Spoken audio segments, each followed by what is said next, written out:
What if I told you that you could measure the height of a skyscraper or even the width of a river, all without leaving the ground? Well, today we're going to unlock a secret language that lets you do just that. It's the language of triangles, also known as trigonometry. Now, I know for a lot of us, trigonometry was just another chapter in a math textbook, right?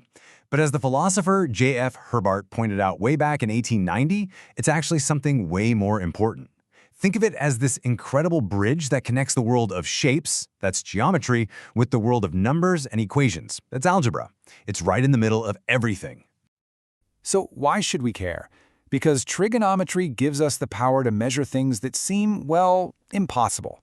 We're talking about calculating heights and distances that are just way beyond the reach of any tape measure you've ever seen. Okay, let's get real. Picture this. You're standing at the base of the Qutb Minar. How could you possibly figure out its exact height? And yeah, climbing it with a measuring tape is not an option.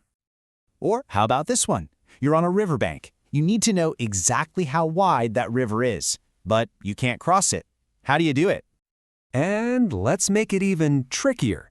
You see a hot air balloon floating up in the sky. It's a moving target. From right where you're standing, how could you possibly calculate how high up it is?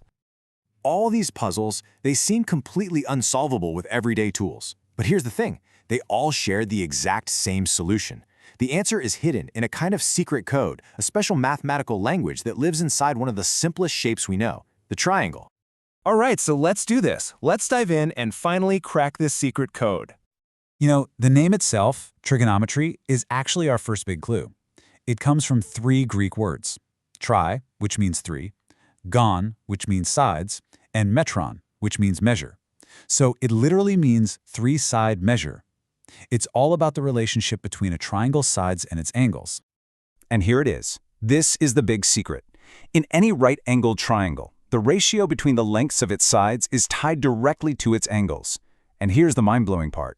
For any specific angle, say 30 degrees, that ratio is always the same. It doesn't matter if the triangle is tiny enough to fit on your fingertip or as big as a mountain. That consistency, well, that's trigonometry's superpower. Okay, so to speak this language, we gotta learn some basic vocabulary first. In any right triangle, the longest side, the one across from that 90-degree angle, is always called the hypotenuse. Easy enough. Now, depending on which other angle we're focusing on, the side directly across from it is called the opposite side, and the side right next to it is the adjacent side. So, now that we have the lingo down, let's meet the main characters in this story. These are the 3 fundamental tools of trigonometry: sine, cosine, and tangent. First up, we've got sine, or just sin for short. This is simply the ratio of the opposite side to the hypotenuse. You can kind of think of it as a measure of how tall the triangle is from the perspective of our angle, all relative to its longest side. Next is its partner, cosine, or cos. This is the ratio of the adjacent side to the hypotenuse. So, if sine is about how tall the triangle is, cosine is about how wide it is from that same angle's point of view, again, compared to the hypotenuse. And finally, we have tangent, or tan. This one gives us the ratio of the opposite side to the adjacent side. You'll notice it's the only one of the big 3 that doesn't use the hypotenuse at all. Together, these 3 tools, sine, cosine, and tangent, are the absolute foundation of trigonometry. All right, now that we know the characters, let's see what they can do.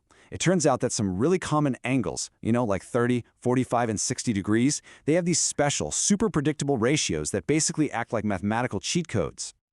This is all great in theory, but it brings up a really important question, right? How do we actually know the numerical value of, say, the sine of a 45-degree angle? Did someone just make it up? Well, here's the good news. We don't have to figure it out ourselves. For centuries, mathematicians have already done all the heavy lifting. This table right here is like a toolkit of pre-calculated values for the most useful angles. For example, we know for a fact that the sine of a 30-degree angle is always exactly 1/2. The tangent of a 45-degree angle is always 1. These are just facts of the universe. And this is where the magic really happens. With this toolkit, if you can just measure one side of a right triangle and one angle, you can figure out everything else about it. So let's say the side opposite a 30-degree angle is 5 meters long. We know from our table that sine of 30 is 1/2. Since sine is just opposite divided by hypotenuse, that means 5 over the hypotenuse equals 1/2. A tiny bit of algebra later, boom! The hypotenuse has to be 10 meters long. No ladder needed. But it gets even cooler than that. These ratios, they don't just exist on their own. In fact, sine and cosine are connected by this single, beautiful, elegant equation. It's like a golden rule for all of trigonometry. And there it is, the sine of any angle squared plus the cosine of that same angle squared will always, and I mean always, equal exactly 1.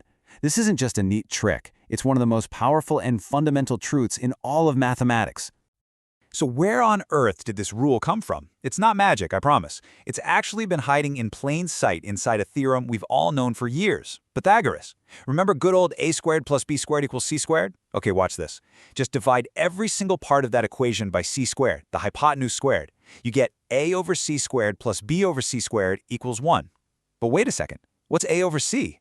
That's just the adjacent over the hypotenuse, that's cosine. And b over c? That's the opposite over the hypotenuse, that's sine. So the whole thing is just cosine squared plus sine squared equals 1. It was right there, inside Pythagoras, this whole time.